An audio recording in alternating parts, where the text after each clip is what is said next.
Forgot to bring myself in again. What is going on, everybody? Welcome back to Blood Splatter Chatter Live, Horrorfest 2023, the penultimate Blood Splatter Chatter episode of it. We got a great one tonight. I got a couple buddies to talk about 2022's Barbarian.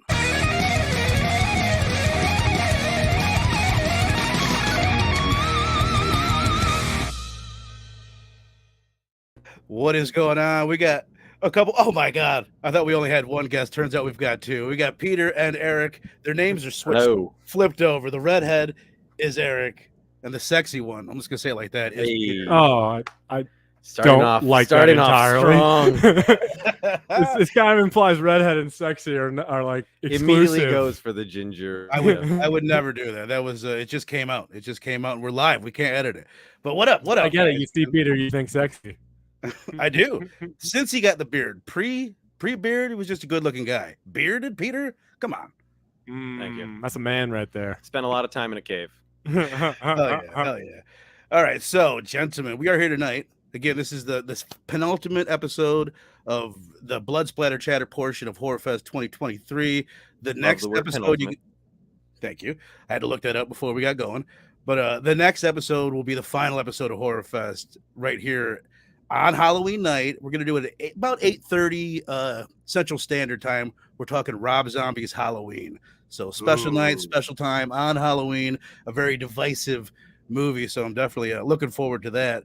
But I've always been really looking forward to this for months now. We set this out, making the Horrorfest lineup. And I'm like, I've got to get Peter and Eric on for one show. And I'm like, what would be a fun show or movie to show these guys?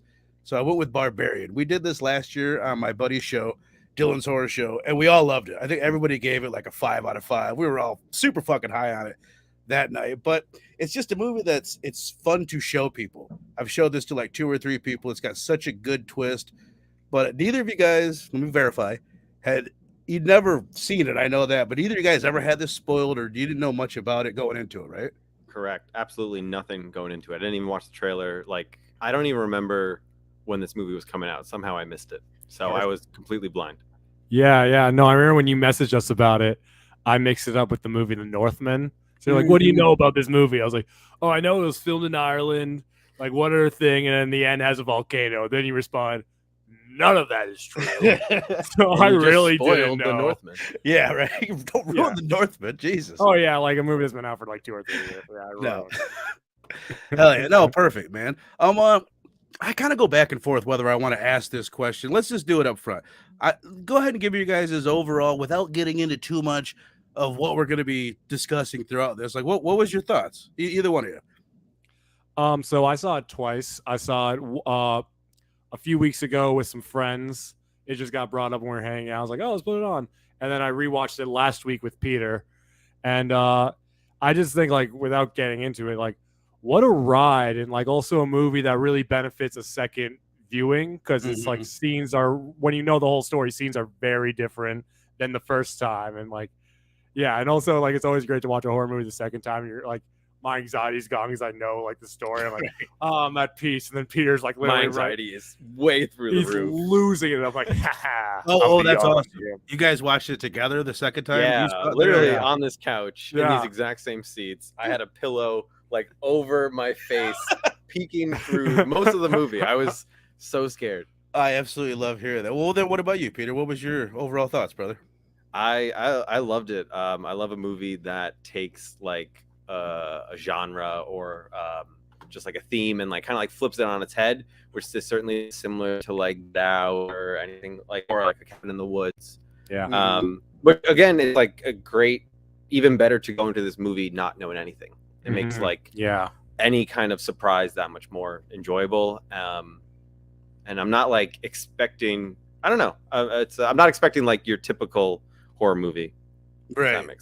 Well, it's setting you up for all. It's playing with the tropes. It's playing with converting your expectations, as they like to say, and it does it in a truly great way. I think in a surprising way. One thing that I listened to an interview today with Zach Cregger, and I'd actually heard this before, but I was glad I was reminded of it. Is that when he sat down to write this, he was just had an idea for a short story. It was like an exercise for him. He was going to write a short story about a girl that shows up to an Airbnb and it was double booked. And this guy has got a bunch of microaggressions. he had read this book written by some security expert where that's what the book was about women needing to look out for these certain microaggressions that you can see in males. And a lot of the stuff sounds pretty benign when they're like listing it off. It's like, well, shit, you know what I mean? But it's one of those things it's what the movie is about, is us as men, we're not really paying too much attention to a lot of these things that women probably should. And this situation kind of highlights it. But let's go ahead and get into the beginning of this movie, man. As I kind of just set up the premise right there. But basically, we have this young woman. She's in Detroit. She's got a job interview the following morning. She shows up at her Airbnb, and Pennywise, the motherfucking clown, is already living in this place, or he's staying there for the night. And so basically, they have to sit and figure out for themselves, how do we get through this situation? So I'm looking at you guys and I'm realizing, did you guys know this was Pennywise? Yeah. Okay. I was wondering. Well, okay. What did you guys think then about just like the beginning of the whole setup before any of the craziness happens? Just their introduction of these two characters together and kind of the predicament they find themselves in and the way that plays out. And by the way, I'm going to not send it to any one of you. You guys can fight over who talks first. Okay, I'm going then. He seems excited. I'll let him go first. First off, Bill Skarsgård is just he's a great choice because like everyone knows him as Pennywise. I feel like, or maybe it's just like knowing just like the actor, but it's like you distrust him immediately, but he's also like really charming too, and you have no idea what's going on. And I love when she like shows up at the house and like enters it compared to like comes later, like the next day. Right. It's really interesting going back and thinking about like that like entrance to the house. Yeah, I think Bill Skarsgård, to speak here, with like is excellent casting. Like even if you don't know he's Pennywise, because you know he's a handsome guy, but also he's a tall, kind of lanky guy, and that's like, you know, especially as like a little bit intimidating. Like he's the kind of guy like I look at him like I feel like I could know this guy for 2 years, and it's like, by the way, he's got a bunch of bodies in his truck, and then you'd be like, whoa, and then you think, be like, huh, I guess that's not that surprising, you know? And he's like, he plays like the situation they meet in. They both rented this Airbnb. They were double booked, and it's an awkward situation. He plays it like in this very believably awkward way, and I think the way it's written and the way it's played, that anyone going it, like watching it, depending on your views and your experiences, certain things he says are taken completely different in different contexts. You're like, oh, that's trouble, or like, oh, he's just trying like to handle this weird situation well. Like it's very much depending on who you are as a person and what you've been through, you might see his answers completely differently compared to someone else. It's really interesting. I mean, the way it's written very well to set that up to where it's kind of like, you know what I mean? Exactly what you're saying. Depending on your perspective, you're like, what's this dude up to? One of the notes that the director gave him was to never be creepy. Like to just never, we're going to write things for you that are a little bit creepy. And you're going to be awkward at times. But if you are ever like overtly creepy, people are going to catch on like, oh, if they're going to think it's the opposite. They're going to be like, oh, they're trying to set him up as the bad guy. He's not the bad guy. That's the thing. Like you're going into this movie, like waiting for like where's the twist? Like who's the bad guy kind of thing. And keeping it very ambiguous and having him not show any like intentional creepy. Good choice. Yeah, it's just like he's doing anything creepy. I remember there's one part where, you know, she asked like, oh, can I see your reservation? It's like, oh, what do you think? I'm like some guy that's just like hiding out. And that's like not an inherently creepy thing. And it's like a defensive thing in a way.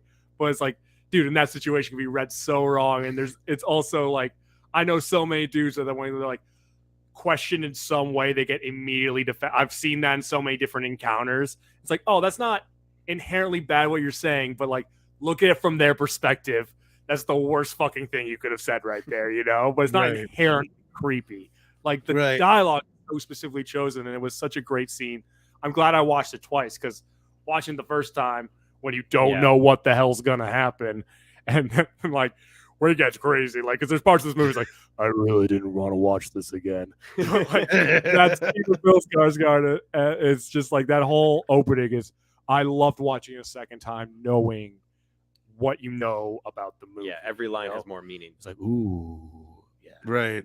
It's set up. So I was wondering because I talked to you, I think it was like a month ago, Eric, that you messaged me. And you're like, "You son of a bitch, this movie's crazy." I said I watched Barbarian. Fuck you. Yeah. Yeah.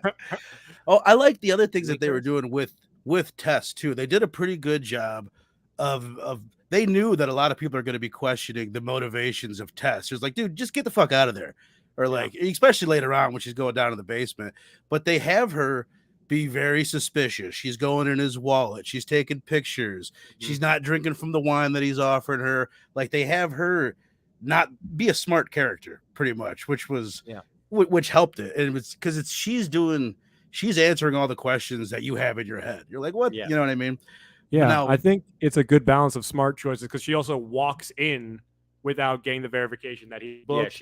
She puts him on face value, like, oh, there's a convention in town. No, all the hotels are going to be booked. So she makes some smart decisions and also overlooks some very human things in that moment. It's a really good balance that she feels very believable. She doesn't feel like she makes all the right decisions, but she also isn't questioning everything, you know? Like it's a good balance of that's smart and like why didn't you look into this a bit more? There's also a situation where you're really not, you don't have the time almost to like sit and think clearly. You're just like, I need a place to stay. It's raining. It's late.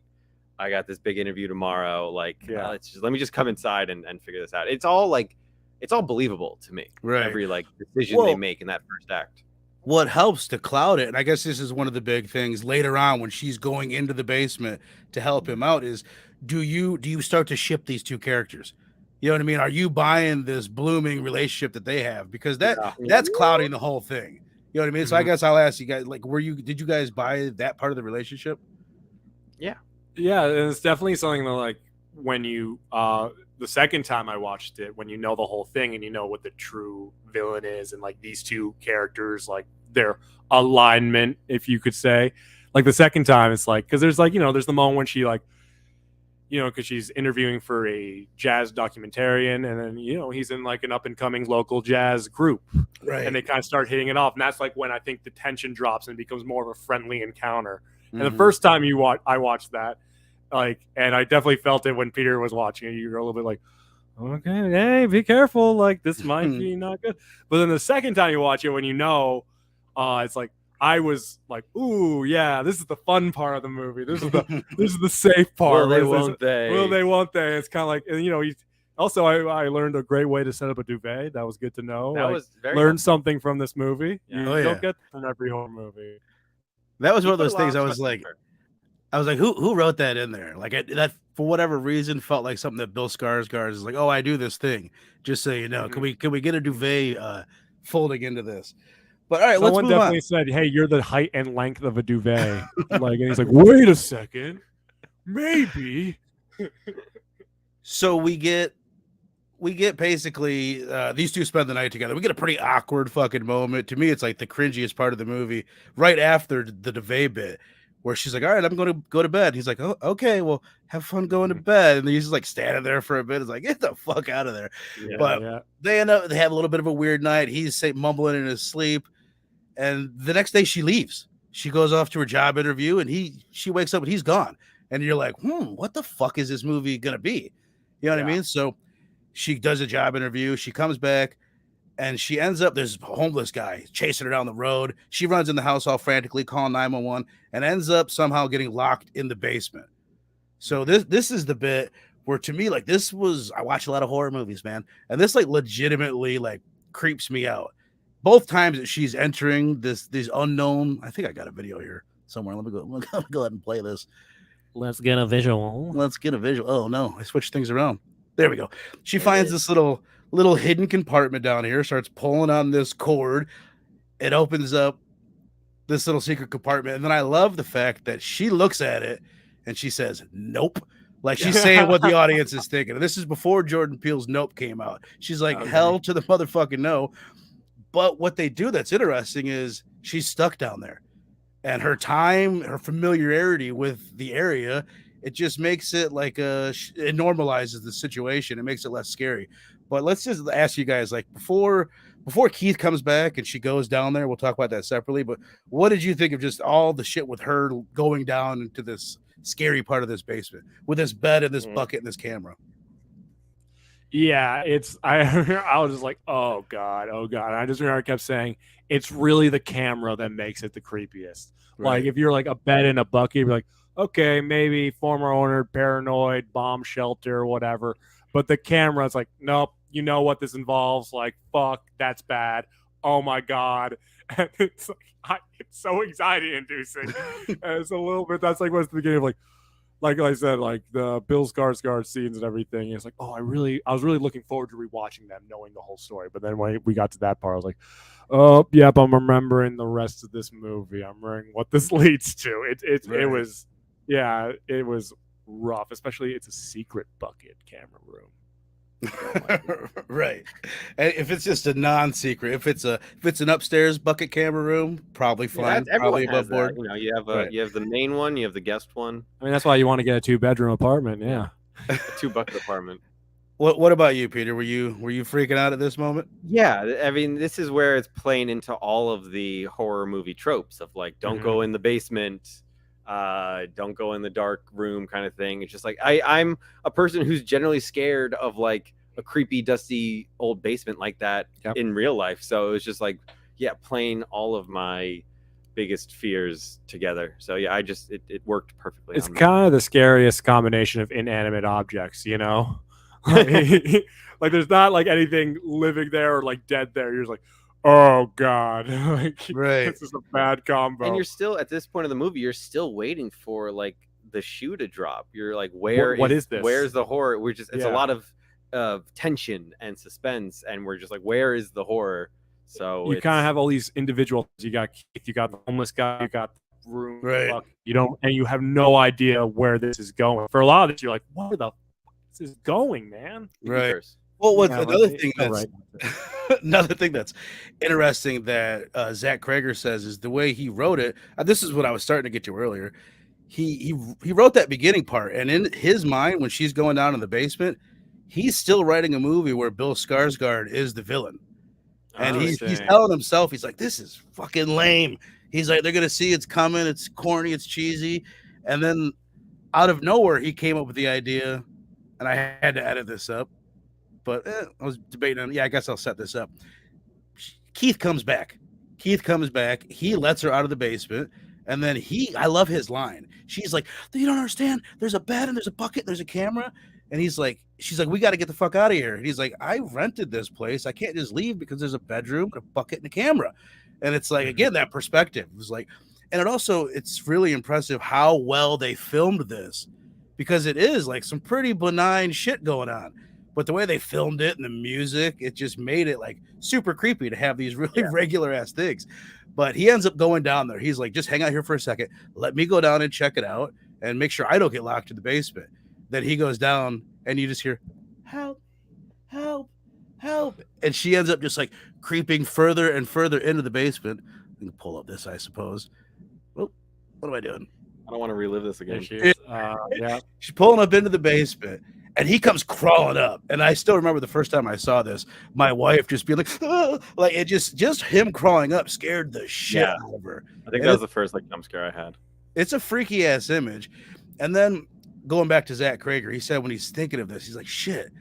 He's like, this is lame. What do I do? And then in his mind popped up, giant naked chick comes up and smashes his head up against the wall. Oh, shit, wrong fucking button.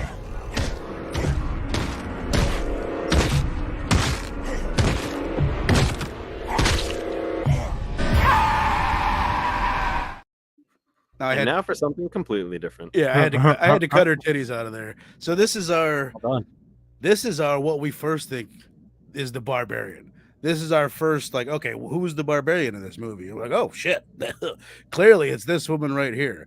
So we're completely caught off guard by that. But what did you guys think of just that scene right there? I was like, when the movie just takes the trope and just turns it on its head, and I was like, holy shit, this is awesome. I love how like unexpected this was. Like I thought it was just gonna go with like, is Bill the villain kind of thing, and then just kill him off immediately.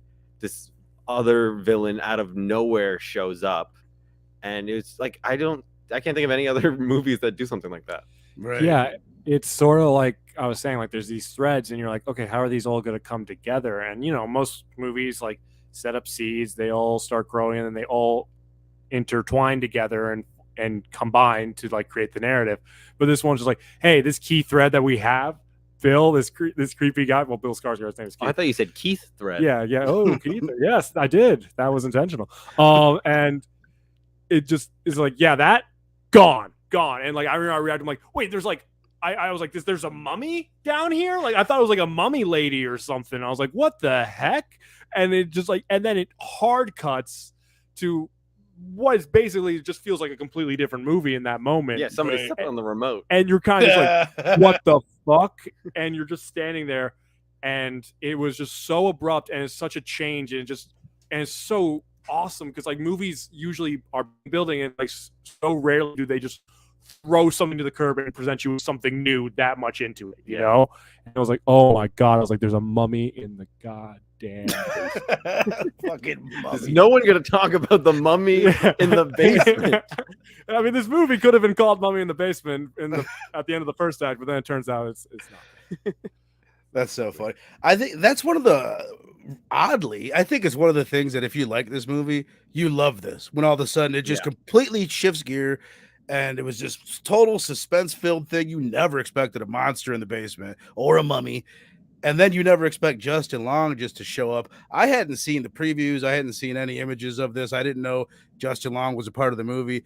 He shows up. He's this Hollywood actor. He could not be having a better day. He's singing this Poppy Donovan song. And then he gets a call from his agent basically saying he's being accused of raping one of the co-stars for this new show that he's got picked up on. So we get a completely different story. Turns out he's the owner of this Airbnb. He's basically been canceled. He's got he's going to Detroit. Now he wants to go through this house so he can sell it. And I loved it. I love everything with him. I think he's kind of like the perfect casting. And I think it's like the movie is like just kind of tortured you. It's just, there's been so much suspense and so much butt puckering up until this point that it's like, now let's get a little bit of relief with Justin Long. So what did you guys think before he gets back to the house and he's in the basement sucking on these nipples and all that? Let's talk about just his predicament with the rape accusations and that. Just that starting scene, the juxtaposition from the mummy reveal, and then just like, I think it's really genius just how that scene goes from like pure joy to just slowly, almost in like a reverse horror movie kind of up suspense. So just holy shit, this guy's day is getting ruined. Oh, also he's a terrible person, we assume. We don't know the full details yet. Like just the mood completely drops.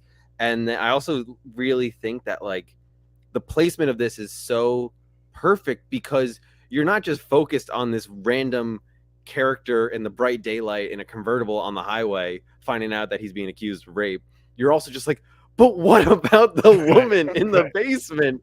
You're like, where? So it keeps you really like glued to the screen, just waiting to see how Justin Long is related. And you're like, okay, he owns the house, but you're still like, but is this before all of that? Is this like a precursor? Is this afterwards? And you have to wait this entire time to finally get an answer.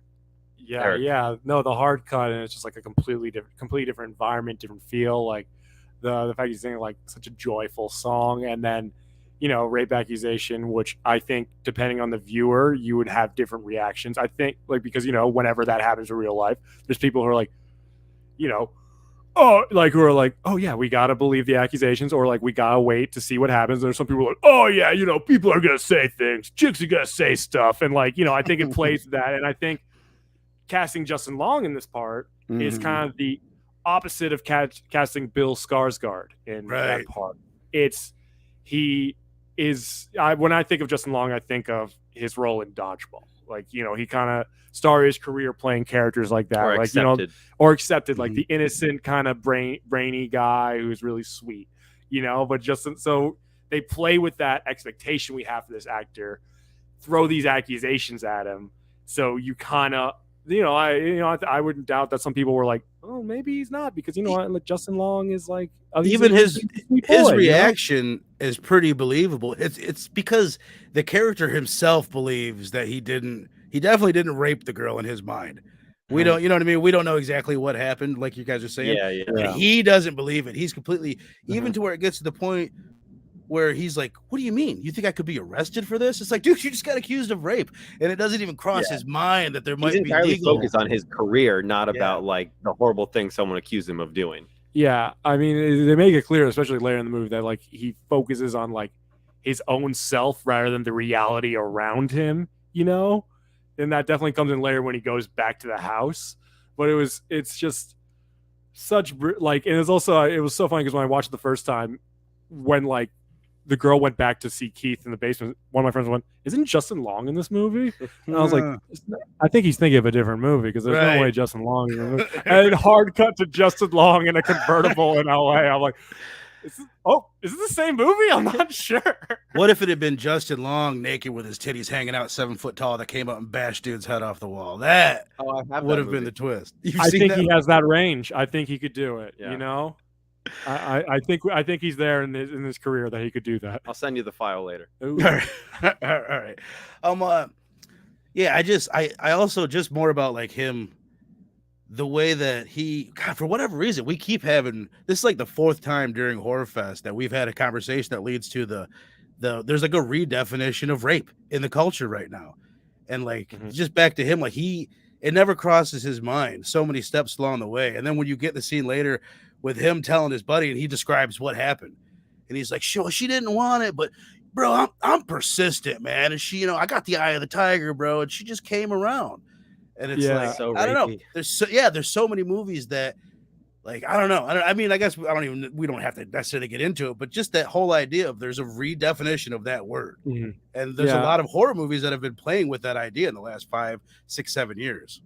Yeah. When I watched it the first time, one of my friends had seen it before, then me and another guy had not. It's like, she just took some convincing is all. And we both on problem went, oh, yeah, that's the line. Yeah, because I think that's where the redefinition comes in. Because back in the day, like, back was like, you just talk to a girl you just follow her home and keep telling her, and then you'll just convince her a bit, and then you'll get her. 7 days straight. Exactly. And then we were married next week. Yeah. It's like I just follow her home. Pepe Le Pew cartoon. Just study the skunk, and you'll figure it all out, honey. Exactly. Son. But then, like, when a guy today is like, I needed to convince her. You're like, yo, what the.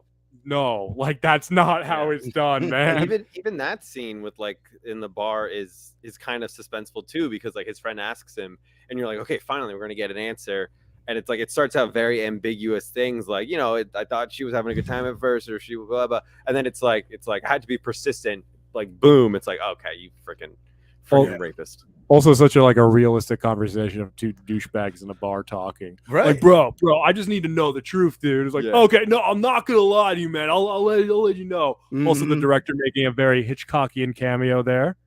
Oh, did he? That's the director, his friend that he's talking to. Oh, is it? Oh, I didn't know that. That's cool. Yeah. Well, we know him because he was in a sketch comedy group before. The whitest kids I know. Whitest kids you know. And then we were like, oh, that's him. That's cool. Grown. You know him from that? Like, dude, yeah, like.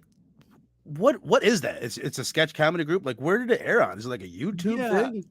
No, it was. I think it was like before YouTube was like big. Yeah, YouTube was a thing. It wasn't pre-YouTube, but it was before YouTube was like for television. Well, it was definitely one of those things we were talking about. It was on one of those channels. Like it was like if you had it, it was like in the 300s or 200s. Might have been IFC. No, it was not IFC. I know that it UPN. No, we don't know it because it's just one of those channels. It might exist channels at one point, but it was like one of those things. Like I remember thinking, how did this get like 3 seasons? Because who was tuning into this? Because everyone I knew, and like myself included, was watching it on YouTube. It's kind of like when Key and Peele was on, and some people were just watching it online rather than watching on Comedy Central. It's kind of that era of sketch comedy being put online, but it not being like backed by the network yet.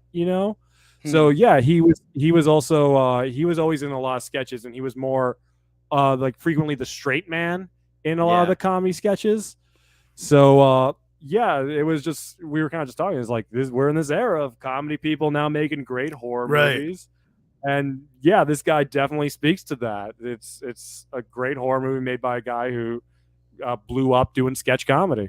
Yeah, that's crazy, man. Just while we're on the subject of Zach Cregger's. He's got a new movie. I don't know when it's coming out. What he's working on right now is a horror movie called Weapons, and it's starring Pedro Pascal, which is pretty exciting. And all that there's been released on it is it's an interrelated, multi-store horror epic about the disappearance of high school students in a small town. Again, starring Pedro Pascal. There's a mummy in it? If there's not, I'm not going. I'm not there. I think he hinted that the next project's going to be a mummy movie. Pedro Pascal with tits. All right. So moving on, we've got Justin Long. He's down in this basement, and he ends up. What's first is just great about. Again, it's the whole like they tried to write Justin Long's character and Tess's character as opposites. Where Tess has to observe all of her surroundings and be nervous about where she's at. Justin Long goes into this basement. He's like, fuck yeah. And he breaks out his tape measure and he's trying to find out, like, can I use this to add to the square footage of my home? Can I make some money off of this? And the way that there's just no fear of him going down there. And I'll just say, as a man, actually, let's just do this. Would you guys have been like Justin Long or more like Tess? Because I wouldn't fucking go down to that basement. I'm Tess. I would definitely be like Tess. And also, like, if I somehow went down there, it would not be like the first thought I saw if I like owned a house with a secret cavern and the creepiest secret cavern I've seen. I would not be like, my first thought would not be like, oh man, this might be some more square footage. Like the fact that's his first thought and he just goes in like no fear. I think it just shows how like just easy life is for him and how like privileged he is that he just like he doesn't see any of these red flags. He's just like, I got to get out of this shitty situation I'm in. Let me like, oh, this worked out well. This house secretly has more space. Let me take advantage of that and sell it. Yeah, I mean, a big part of this movie is like a big subtext of this movie is, I think, and they bring it up briefly with the conversation with Bill Skarsgård, is how men and women approach situations differently. Like Tess says to Keith, if you were at the door, I would not have let you in. Like, no way. And I think the two ways they approach the basement shows that. Like, that's a huge, that like really speaks to that theme. And, you know, it's like, Tess, I think, is, you know, like a pretty like average working woman. You know, she works in media. They both work in media, which is interesting, but she's like behind the scenes and stuff. Whereas Justin Long is clearly a man that his life has really worked out for him. So he's got that rich white Hollywood confidence, baby. You know, he's got that convertible singing Ricky Tiki Taki, and he's doing that down to the basement with the mummy. Oh yeah. Oh shit! I knew somewhere I was gonna go with that, but then you cracked me up, and I fucking lost my train of thought. Yeah, I lost all of my focus after that. That effect on people. Oh, that's what I was gonna say. That just on the subject of the social commentary, my buddy Robbie, when we did this last year, he had mentioned like it's funny how like nobody's complaining about this movie being too woke or whatever. And at the time when he said that, I'm like, oh yeah, like it didn't even really like cross my mind. And it's just like the movie is. It's woke as fuck. It's all about like it's a feminist movie. It's about classes, the different way classes are treated. I don't think it's necessarily about race. I think they purposefully make it more about class than race, with having the black cop be the one that's exactly what I was thinking. Later in the movie, if it was like two white cops, it could kind of be like racial. Why do you guys think it's not? Why it's not standing up for being a movie that's so messagey? Like. Why aren't people complaining that it's woke? And does it feel like preachy to you at all? Because it does it to me. Yeah, I think it's not preachy. It's pretty subtle with the meaning almost. Like I have like a tough time like even like putting the meaning of this movie into words. It's like more abstract in my head. But I also think the people who would really be insulted by this movie and see it as like too woke, don't get it. I think they're expecting like just your typical horror movie, and they're like, what's with this weird change in the middle of the movie to Justin Long? Why aren't we focusing on the mummy lady in the basement? She's forever mummy lady. No, she's the mummy lady for sure. I think Peter put a good word with preachy, because I think, you know, I definitely lean on the woker side. I have sleeping problems, and I think you know, but like, even though I like agree with a lot of like movies that people would consider woke, I only get annoyed when it gets preachy. Like, and any movie, like, this is what the movie's about, people being people, you know, like something like that. And this movie just kind of like, it's like, we have a story, we have these characters acting, and there's those messages there, but we're not going to have the characters acknowledge it in this obtruse way that we need to like shove it down the audience's throat. It's there if you think it's obvious, you know. And I think the fact that they don't go like, and I think the fact they mentioned beginning like, oh, men and women approach things differently, but it's not like at one point when like, you know, Tess and Justin Long are like together. It's not like, oh, you're such a man, you know, or like something like that. They just kind of let these things speak for themselves and let the characters be the characters. Right. And the characters represent ideas and classes, like you're saying, but they don't like, and they comment on through the story, but they don't like have the character like have like a Marvel moment. It's like, okay, that just happened, you know, like exactly stuff like that. I'm glad you didn't write this movie, Eric. I feel like you would have put all that stuff in. I was saying I hate that stuff. No, I think it's everything that you guys are saying, and it's entertainment first though is the biggest thing. It's just like it's more focused on being a fun story with the subtext, and it's not like it can be subtle at times, but it's also like you said, Tess and Keith, they speak about the theme right there. At least the what I think is the main theme, the different ways that men and women have to approach these situations and shit like that. But I wonder also, I'm just thinking this now, just what we were saying before. I think a lot of the really like the shitty people that come out complaining about wokeism are the ones that if this movie was more about race, that's probably where we'd get more people complaining that it's overly fucking woke, sadly. You know what I mean? If they were more overtly focused on that rather than the class aspect of it. For sure. But I'm noticing more, sorry, you go. No, go ahead. Okay. I'm noticing more like themes with like the men and women's point of view, but it's with the old man. So I don't know. I could bring this up when we get to him. Let's get to him, my friend. We in the basement. I don't think I have any images of this fella. No, I had a hard time. This dude is Richard Brake, the actor who plays he's in a bunch of Rob Zombie movies. He's one of his buddies. He just has like a nasty look about him. You know what I mean? He looks like fucking villain from a mile away. But anyway, how's it go? Justin Long ends up finding this dude in the basement. And the story that we ended up being told is he's lived in this house for years. And back in like the early age or something, he's breaking into women's houses. He's abducting them. He's filming them. That's why we got the videotape, or that's why we got the tape recorder. We've got rows and rows of tapes with all these different like sick and demented shit written on them. Did you guys pick up any certain things written on certain tapes?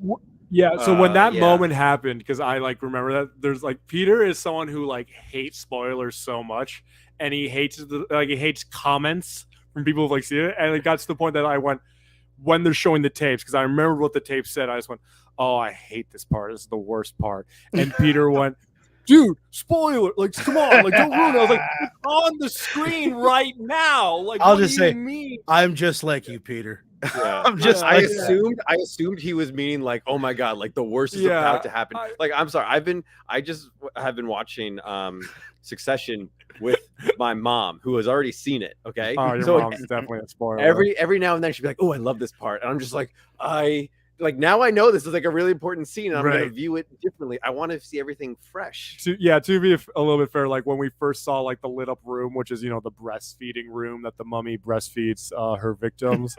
Every house has one. It's called a milking room. Yeah. And this is like, I think this was the turning point where like, oh, I'm no longer interested in rewatching this. I forgot how disturbing this movie is. I think you literally said that. You're like, I don't want to be watching this again. I forgot about this. Okay. And I went, this is the worst part. He was like, oh, don't say that. And I was like, okay, it's not for a little bit. Yeah. And then we get to the mummy breeding. The tips.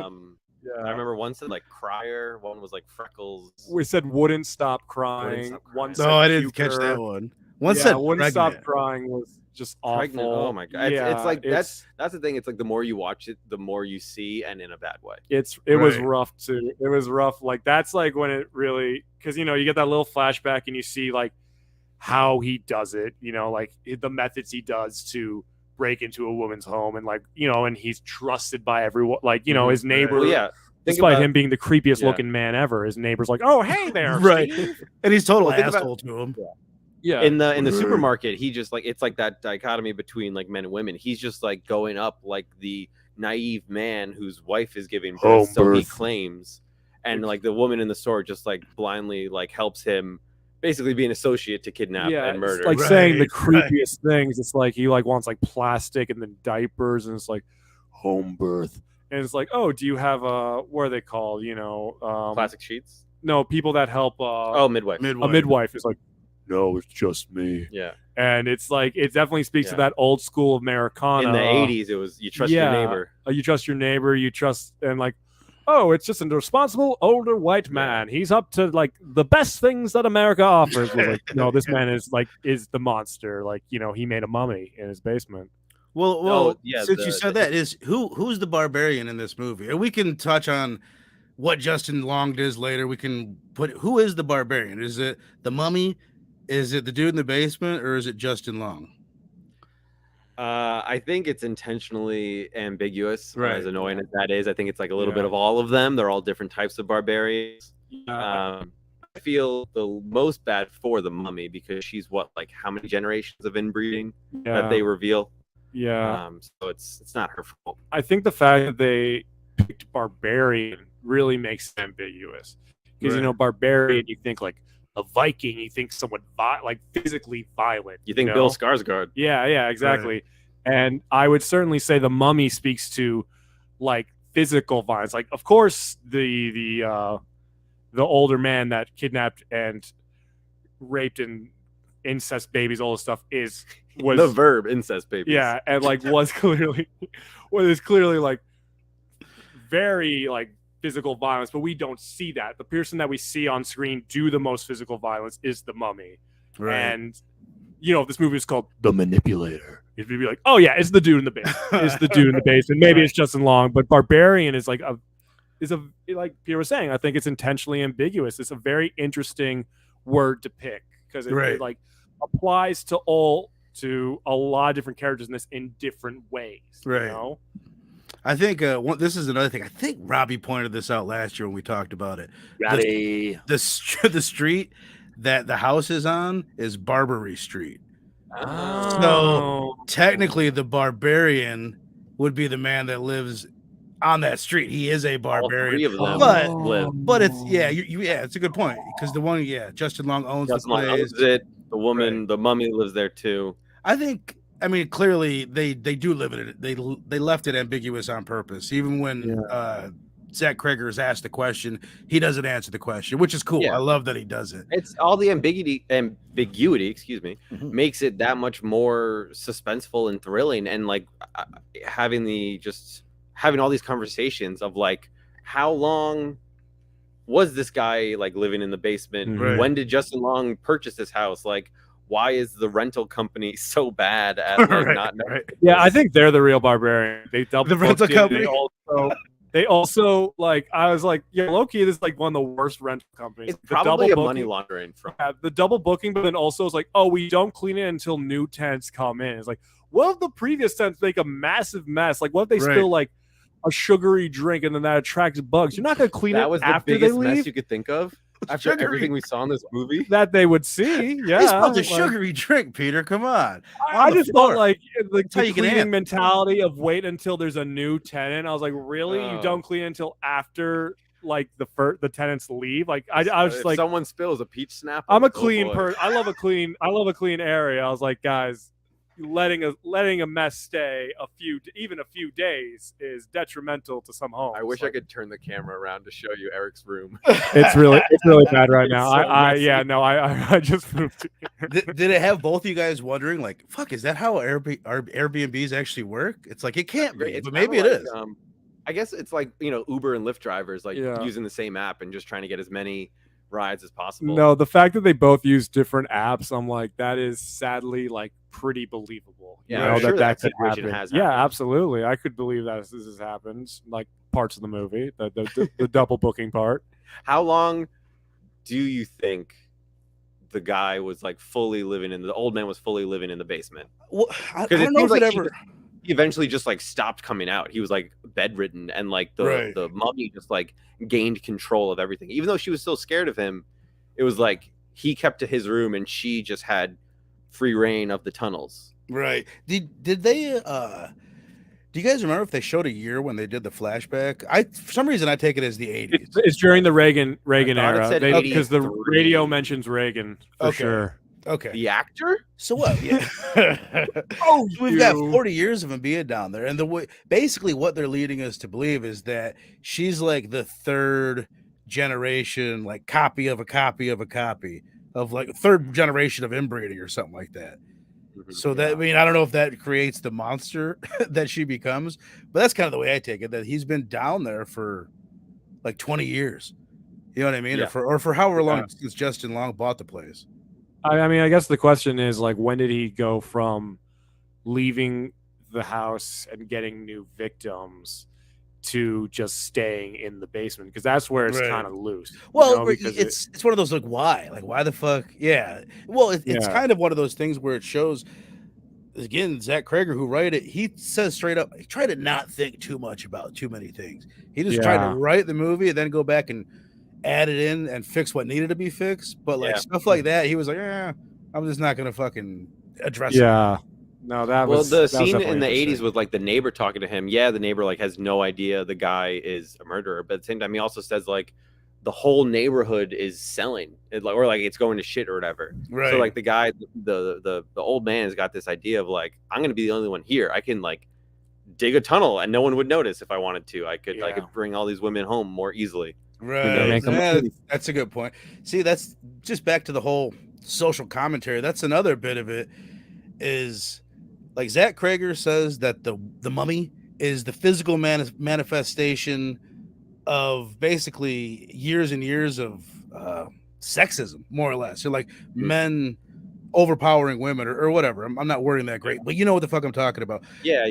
I also look at her as she's a physical manifestation of the system that put Detroit in the situation that it is.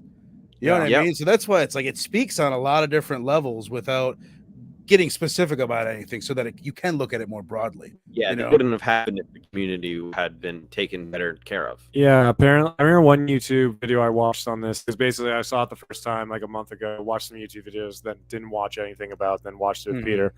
Like, there's like the neighborhood going to shit and everything is like vaguely related to the impact of Reaganomics, which, I don't know much about, but like that era of American politics is certainly also related to like kind of what you're saying, like men taking advantage of, and it also speaks to classism, like the general theme, just higher like in power men taking advantage of people in lower classes, and also women, and all this other stuff. And like I can totally see the monster representing that, and like it's like it's one of those things like what you're kind of saying with Zach Cregger, like, I don't really think that much about it, kind of thing.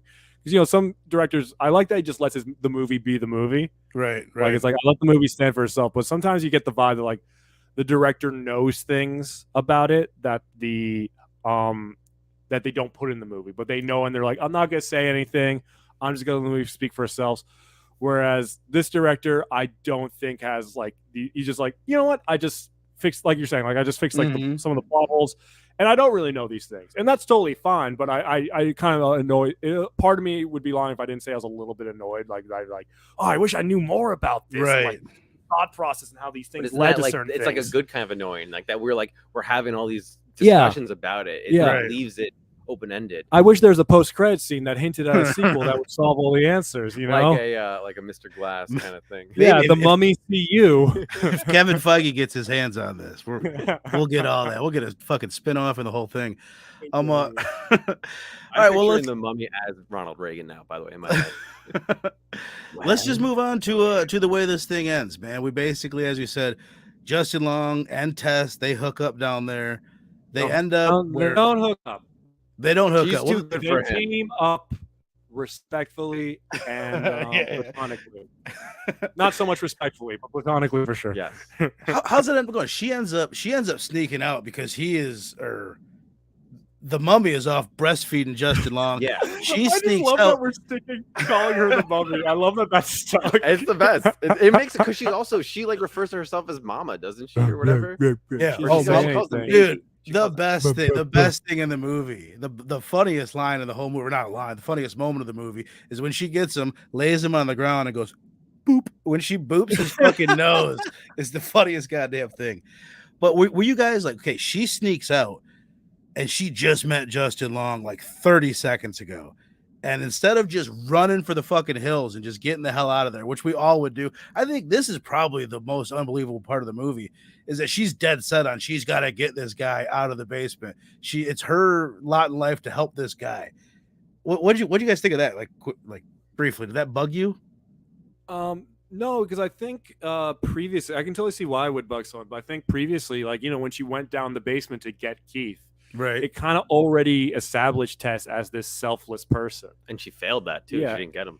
And she also, because, I think some people would be like, no, I'm not going back down there. Right. Or like would, maybe call one. And I also think like, I was just trapped down there for 2 weeks. It was horrible. Right. I could not live with myself knowing I like allowed someone else to do definitely that. Got breastfed. And so she knows what he's going to be going through. And she also doesn't know who Justin Long is. Exactly. She doesn't know he's a rapist or anything like that. Like, she just thinks it's a random person just like herself, and she's a good person. And he can barely grow a beard. She's one of two good people in this movie. Yeah, and he can grow a beard. Like, oh, really? Like, he's not right. I guess what I pubic beard the whole time. Like, oh god. She's also, and I'm just realizing this now, it's not like she's planning on going back into the basement. She's thinking she's just going to find the proper authorities and tell them what's going on, and they're going to take care of the situation. She's not realizing. I'm trying to think if I got a picture of her. Oh, damn it, I didn't. I wish I would have. Like, basically, she looks like fucking Felicia from Friday. Like, she looks like kind of a crackhead after this. Her clothes are all ripped and dirty and shit. Yeah. Her hair is all disheveled. And she sees these cops and she's like, I've just escaped. I've been a captive. And they're like, okay, crackhead, go move on, cracky. So, and that's pretty interesting shit right there. Like, I guess we've already kind of hit on that. Yeah. I was like in her shoes being like, why aren't the cops believing her? And then it like slowly dawns on me like, oh, she looks like all the other people who are in this area, like homeless, probably on drugs. She's like banging on this one door of like the nice house in the neighborhood. It's like it is believable from biased cops' point of view. Here it's the type of thing that it's like, I'll bet. Well, first of all, I've never been in a situation like that, so it's hard to even, as some fucking 39-year-old white guy, it's like that's not. Obviously, that's not my perspective. Living in a small town. The other thing is like, maybe 9 out of 10, maybe 8 out of 10, whatever, cops wouldn't have acted like that. But there is that fucking one that would. And that one is the one that always ends up in these fucking movies. So that there's certain times like, oh, this is crazy, but it's not completely crazy. It's just rare. You know what I mean? Yeah. Yeah, it was sadly like that scene. I was like, this is sadly a very realistic moment of the movie, And like you said, like people who've been kept prisoner in a house for 2 weeks and crackheads, there's probably a lot of you line them all up, you probably couldn't tell the difference between them, It's right. The sad reality. All right, so let's bring up this crazy naked chick one more time. Basically, we get to, which by the way, it was difficult to edit these things together and not have her big mummy in the pictures and the videos and stuff. But they get away. She ends up breaking in and takes this bum guy and rips his fucking arms off and beats the dude to death with his own arms. That was the stop hitting yourself moment. Yeah. Peter made me crack up when he said that. I'm not touching you. Kind of You're a thing. Funny. You're a funny guy. Thanks, man. Justin Long and Tess, they end up on top of this water tower. They're running from the mummy. And Justin Long realizes, as he's just fumbled his gun and dropped it off at the top of this thing, he's very butterfingery acting. Yeah, he's always been a clumsy actor since like Dodgeball. He's clumsy in that. He really the bit where he drops the flashlight and then picks it back up or whatever. Like it's fucking great. He's really good. Very I think believable. That was like his clumsiness is kind of like what got him his roles early on. I feel like it really tapped into the early years of his career for that. I was like, like even great actors would not sell that. I have a quick Justin Long story. My sister saw him at an airport, and they were on the moving sidewalk, and he was in front of her, and he like stumbled and like tripped on it, like in real life. So he's clumsy in real life too. But for some reason, I thought you were going somewhere else with him. I'm like, oh, this is the story. He tripped. Yeah. No, it's that. She was like, she came back. I was at the airport too. She like came back. She's like, I just saw Justin Long. He tripped in front of me. That's kind of more impressive than like rather than he's just pretending, like he's taken his clumsiness and has been able to like harness that in a professional manner. Like that's truly impressive. He saw a fan and was like, I know what they want. Or they want the trip. Or he's one of those dudes like he's always acting like, like Jim Carrey in the 90s. Like every time you see him, he's like, hey. So maybe he's just always performing when he's out in public. Can we get that impression again? Hey, I'm Jim Carrey. I was in The Mask. All right, so we'll bring her back up again. Justin Long, he decides his only way that he's going to survive this situation, he grabs Tess, our main character, flings her off the fucking tower. The mummy goes diving off after her, ends up landing underneath of Tess. Tess somehow survives. And the mummy, I wish I had this on. I'm trying to learn what is going to get me in trouble on YouTube and what's not. And I already think I might have an issue with banging Pennywise's head off that fucking rock earlier. So I didn't want to have Justin Long's eyes gouged out. But that's a great scene and some really good practical effects. And then right after that, we basically have the mummy. She's telling Tess, like, I'm going to bring you back. I got to bring you back and boop your nose in the basement. And Tess just blows her brains out, sadly and reluctantly, blows her brains out, and then just pops up, directed by Zach Cregger. Movie ends. Boom. What do you guys think of the end of this crazy movie?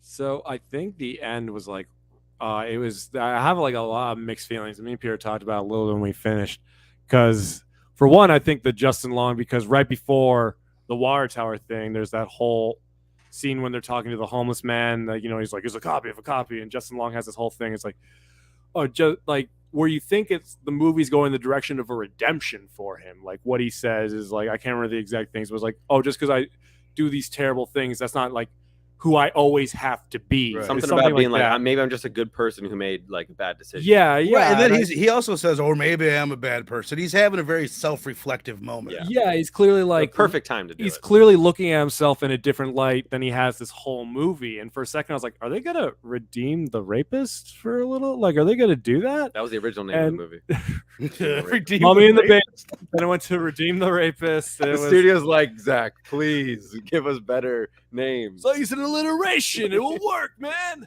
Mummy in the Basement is not alliteration. No, redeem the rapist. And then like I was kind of like, are they really gonna do this? Because I don't think this guy. And then he just immediately backtracks that thought, and he did what he used this woman as a vehicle for his own success and his own gain. Right. And this whole movie, the first time I watched it, because like I have like a problem when I watch movies. I just fall in love with everyone in the movie. Like I was like, oh my god, I love the mummy. Yeah, including the mummy. Like I even when I watch videos, like, oh my god, I love this girl.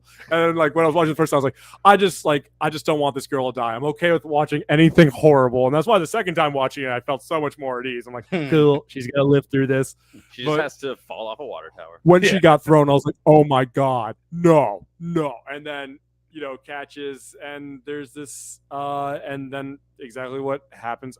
Justin Long dies in the most brutal way, and he totally does with a head squish. No eyes. It's one of those things. Like I assume what they did was get a fake head, but it's very, very well done. No, they killed Justin Long. He was like, you know what, I'm willing to do it for my art. Make sure I get the Oscar. So for the part where the mummy jumps off the water tower, they cut so you don't see her catch Tess. Mm-hmm. But when it's like Tess falls first, then the mummy dives, and then you see from Justin Long's point of view, he looks over and it's the mummy on her back on the ground, and then Tess like on her chest. So assuming the mummy caught her and then turns and catches her. Now I'm realizing just now, this is like exactly how Gollum gets the ring at the end of Lord of the Rings. He dives after the ring, grabs it, and like falls into the lava, cradling it, and dies that way. And then the ring, it's like I almost like shot for shot. Almost. Right. That's like that when the mummy dives off the water tower. It's like the exact. I think someone might have already put on the internet like the exact same shot of Gollum diving after the ring. That's funny. I might fuck it. That's let's see if it matches. That's the idea for my next short right there, guys. We're gonna do a little mashup. There you go. Hello, TikTok. Hey. Back to what you were saying about Justin Long. Like I thought the same thing too. Like the audience could almost get behind him because he is Justin Long. It's weird. Like I like the way that they wrote him because he is a piece of shit. But even people that are fucking complete pieces of shit still can be likable. They can be charming and they can do decent things and they can even acknowledge their shittiness. But at the core, this dude is a piece of shit. And that's what him throwing Tess off the tower kind of like sent home. I thought it was cool because he's he's a very complicated, complex, realistic character for those reasons. Yeah. You know what I mean? Yeah. I mean, there's that whole thing that like if you take someone out of their environment, do they become a different person? And here's this guy, he's thriving in his environment, and like then the accusations come up, and he's just now completely removed from his environment in different ways. Like, do they is nature versus nurture? And it's like, will this person change, or will this person be the same person? Like they were playing with that idea briefly, but it's like, nope, this guy's just a piece of shit. Doesn't matter. And like they kind of hint to like, because he has one conversation with his mom, and they kind of hint to like, oh, maybe he's just like, they do a little hints to his past. They like, do. He's got some kind of issue with his dad. Yeah. She says something like, there's something where all of a sudden he's like, oh, what did dad say? Like he's really concerned. Like, oh, dad cares about me. Says, you're like, we want you here. Like, we're glad you're home. And he's like, and Justin Long says like, oh, did dad say that? Like he actually said that. Like very like. He's like, well, you know your father. Right. The mom is so enabling. She's like, I know you would never do what they say you did. And he's back in town, and he won't see his mom. It's like, you're a piece of shit. Come on. Like, right? Doesn't he lie to her about being? He says he's still in California. Like she says, she says something like, "Oh, when can you get back? We'd love to see you," like something like that. Right. And yeah, and I think, like clearly he's just a very unlikable guy. Just Justin Long has sort of inherent innocent likability, like especially when he was younger. You like, I wouldn't like, because it's a movie, I wouldn't give anyone shit for being like giving a little bit about like maybe he's not that bad of a guy. Like I'd understand that a little bit. But then he uses a homophobic slur, and you're like, oh my god, I know, dude. What? It's so fucked up. I think it's like intentional to be like, oh yeah, this character is a piece of shit. Yeah, he's also like so rude to like when he gets the keys, like, hey, I'm here for the key. Like he's like rude to the front desk person. It's like, hey. Like he's just inherently rude in all of his interactions, you know, and like he's definitely a guy like thinks he's above people. I definitely got that on the rewatch, that like every interaction he has, because he doesn't have many outside of Tess and the Mummy. He's just like, I'm above this person, like before this, his friends were just Zach Cregger, Tess, and the Mummy. Right, exactly. I mean, Tess and the Mummy would also be a great sitcom name. Tess and the Mummy, their first album, they peaked after their first album. We all know they fell apart. I think the Mummy was better going solo, though. Oh God, don't get me started. They rap great. Nice. Well, let us wrap this thing up then, fellas. We're doing a letter grade here. If you want to, you guys in the chat, if you've seen Barbarian, you guys watching on the rewind, put it down in the comments below. Yeah. What did you think? What is your letter grade for this movie? I do just have one more thing about the ending. Sure. I think like because at the end of the movie, you clearly see that the mummy's a victim, like she's that instant, like, like, it's like clear, like, oh, this is not truly the villain. Like this was also a victim of the movie. And I think at the end, it's kind of like he had this commentary on abuse and men taking advantage of women. But at the same time, he wanted a monster movie. And I think it didn't like fully come together in the end. Right.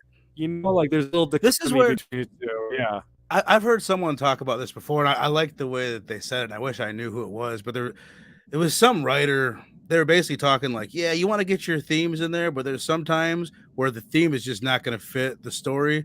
So you can't, it'll ruin shit to try and just wiggle things to make everything fit the theme. Just tell your story and have the theme. If it's not perfect, then it's not perfect. I think this is that, And it's a good monster movie. So yeah, I totally agree with that to some degree. Yeah. I'm kind of like slightly disagreeing on that, because I feel like the complaints come from people who are like, are wanting like a true monster movie. And this isn't, it's not really a monster movie. There is a monster, but it's, I just feel like the monster is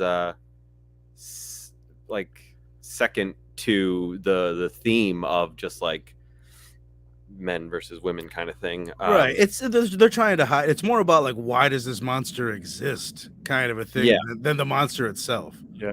It's also like it's none of it's the monster's fault. Right. Well, that's why I keep saying, I don't know if this could be fucking read wrong, but it's like blaming the crime in the city on systemic issues and shit like that. That's kind of what I look at. Like the monster is inner city crime. Yeah. You know what I mean? Yeah. And it's like there's, yes, it's being monstrous, but there's reasons for it. I see what you mean. Yeah. I like that. Okay. For me, a letter grade. I'm gonna go with a B for Barbarian. I really love this movie. I loved how just surprising it was. Not at all what I expected. But I think on a rewatch, like the slow moments would feel slow. I don't. It just doesn't. I don't think I would get the same enjoyment at any time. Like you seem to get enjoyment the second time. Yeah, but I don't know. Well, it's just like I guess I'm comparing it to Get Out, which is just like an A. Yeah, that's, right. Like, I mean, that's a completely That's true. Well, he credits Get Out for the reason why this movie exists. Yeah. Just first of all, this comedic background and just having entertainment first movies with this kind of a message in it. Yeah, I would give it a B+. It's just not perfect. I mean, I think if you rewatch the Peter, because I know you pretty well, I think some things on a rewatch that didn't bother me on a rewatch would bother you, because you're very critical of plot holes and things that aren't explained well. And there's quite a few when you think about it in this movie. Like, why does the basement door always close and automatically lock? Right. Why is it locked? Yeah. Like, I just kind of accept it because that's fun and it creates these really creepy situations. Like, that makes no sense though. And I think on a rewatch you would have been like, wait a second.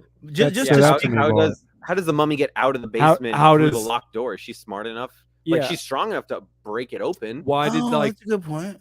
Also, like in the beginning, because like her door opens, and then when Tess is sleeping, her door opens. Then when she gets up, you see the basement door close. You see like a blur, like past the hallway. So that implies that the mummy got up, watched her sleep, went back. But clearly, like, the mummy's not that well planned. At one point in the movie, if you pause it, you see a lock picking kit in the mummy's hands. You believe me? For a second, I got you got me. I'm not gonna lie.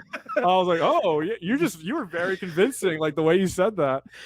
Just to speak on what you're talking about, Peter, but my experience on a rewatch, and I've seen this thing like 4 or 5 times now. Okay. But I can recall even the second time that I watched it, like one of the this movie stands out so much to me because of the scenes of Tess walking both times she's going further into the basement. Like, out of all the fucking horror movies that I've watched in the past couple of years, I think those are some of the most scary moments that I've ever experienced, like in all the movies. But I'm never going to get that again on another viewing. Yeah. It's never been that scary to me after that. Now, on a second viewing, you can appreciate a lot of like the subtleties in the writing and the way that they're setting up the beginning of the movie. Act, just in that first act. Yeah. It's like when the movie shifts, that it's the pace of it and like the comedy aspect of it, all that is gonna always be more rewatchable. That type of shit for me. The suspense stuff doesn't play nearly as well. Yeah. Yeah, I mean, on a second watching, like the disturbing stuff still got me. Like, I'm sure if I watched it 4 or 5 times, like the madman you are, it would definitely. Well, I showed it to my 13-year-old niece, and it's such it just blew her mind. Like, I'm sitting there the whole time, like watching. I'm glad it blew her mind. If it didn't, you'd be in trouble. Get that kid to some medical professional. I was thinking, I was like, oh man, I'd really love to get a woman's perspective on this movie, but I also don't ever want to show a woman this movie. But like also like the big bottle, I'm like shocked you didn't bring up is like, how did that man survive in that basement that long? Like, he just clearly had bottles of water and whiskey. Yeah. Right. But like the mummy's not getting supplies for them. Oh, I got another question. Like, the mummy's not scared of the gun at all. Tess puts the gun right in. She doesn't know what it is. But like, she's scared of. She's from ancient Egypt. She's scared of the door that the old man lives in. I guess she's probably there's years of like abuse. Yeah, he's been beating on her since she was. You think he would use a gun once in a while? Well, he had one. Right. Yeah. I would give it the movie. I'd probably also give it a B, maybe a B- for Barbarian, and Barbarian minus the prequel, where they go to Egypt, talk about the mummy's history. Why is it called minus? What? Why is it minus? Because before. I don't know. I thought it'd be like they're in Antarctica. I have a Dragon Ball manga here, and they made a prequel thing called Dragon Ball Minus, and I'm now realizing that's not as universal of a prequel term. It's just that one thing. But yeah, it's a fantastic I'm sure if I watch it again, I'd be like, oh, I don't want to watch this part. This is so freaky and disturbing, and it's really incredible for a movie to do that. And like, the first act is so engaging in a way, and the fact it just changes around so much, like we're saying, with those hard cuts and those tone changes, without it feeling out of place. Like, and it's jarring in a good way, not in a way that you're like, this is not working for me anymore. Right. Like, because some movies will just change tone. You're like, what? Wait, what is it again? Like, this one is just like, no, this one. There's nothing accidental about it. Like he's in complete. I think I said this when we did our review last time, but I'm gonna go ahead and say it again. He's in complete control of how I feel the entire movie. Yeah. However he wants me to feel, that's how I feel. And he wants you to think Justin Long is getting a redemption story. Right. He does. Yep. He wants you to feel like, oh, this is how most movies go at this point. Like Justin Long's the main-ish character, but no, it's like he's pulling the rug out from underneath us multiple times. And we keep standing up. Yeah, and he wants you to think, oh shit, Tess is dead, like in the end. But then, thank God she wasn't, because like if she died, she's not dead. If she died, I would be like, Peter, I can't rewatch this with you. Like I can't rewatch. You would have spoiled it immediately. I can't rewatch this woman go through such a horrible ordeal and then just die in the end because a horrible man pushed her off a water tower. I can watch her go through the horrible ordeal multiple times. She gets out in the end. Did she get the job? That's what I want to know. Also, the person interviewing her who was like, ooh, that's a really bad neighborhood, who doesn't follow up when she doesn't hear from her that day. Doesn't call anyone. Like, she's there for multiple people. Yeah. That's a good point. Got to look out for each other. Yeah. Like, I think she had her full name. She could have called and some investigation could have gone. Contact information. Yeah. She knew she was at an Airbnb in Brightmoor. How many of those are there? And how much worked for the Airbnb company? And what was the pending time that the job offer was given, and then the cutoff point where she needed a response? I assume since it was a documentary, very quick. Like they're looking for someone not to start 2 weeks working. because she was in that basement for 2 weeks. She didn't get the job. No, that movie was already finished. Well, but she could also call her. I was like, "Hey, I got a documentary for you. It has nothing to do with jazz. We really only focus on jazz." Hell yeah. All right. So we got a B+ from Peter, a B- from Eric. Yeah, let's go with B- just for variety. Yeah. I like it. I'm gonna go with I'm gonna go with an A, man. I was thinking A-, B+, but there's just something about I watched it again last night. Like I said, it was probably I think I watched it 2 times when we did the show for DHS. I watched it with my niece. Maybe this was the 4th time I watched it, but whatever. I watched it for the 4th time a couple nights ago, and we had a great time again. It's that says a lot about a movie. The fact that it's that entertaining and it's funny, it's really, really well shot, which we really haven't mentioned much, but the way it's directed is fucking fantastic. Camera movement, the music is fire as shit. It's got kind of a John Carpenter throwback 80s feel, but and just that it's that scary to me. It's one of the few movies in a long time that actually scares me at times and makes me laugh at other times. So I'll give it an A-, man. I think it's one of the best movies to come out in the last handful of years. But honestly, 2022 was a great fucking movie for horror, or great year for horror movies. And this was maybe the best one. It was one of the best ones. What else came out that year? Oh, don't put me on the spot. X and Pearl, 2 movies by Ty West that were really fucking good. There was a Scream movie that came out, but I don't know. There was quite a few. It was a really big year for horror. And then this year sucked. I feel like this year is kind of sucked. There's a lot of reasons this year sucked for film. Right. That's a good point. You know what? Yeah. I haven't really thought about that. If that has had the writer's strike you're talking about, has that impacted? Writer's strike is over. Actors are still on strike. I think next year's when we're going to in TVs when we're going to really feel the reverberations of the writer's strike. Let's hope so. Because that's where the impact. Well, just because that's the stuff that was in pre-production this year is going to be made next year. But yeah, no, we walked by a movie theater today. They're one of our childhood movie theaters, and we saw what was playing was Saw 10. It's cool, awesome, and Five Nights at Freddy's, which I was actually a little bit okay, well maybe, but that's really it for horror, in the horror season. It doesn't really seem like there's that many great horror movies right now. Well, it's kind of crazy, man. And this is something because I'm actually thinking about listeners, viewers. I'm thinking about maybe next month in November doing Newvember. And just covering a bunch of shit that's came out in the second half of this year. And there's some shit. I'll just say, watch Talk to Me if you guys haven't heard of that or seen that. Oh, I've heard of that. My brother it looks promising. It was very good. Talk to Me was fucking awesome. I loved that.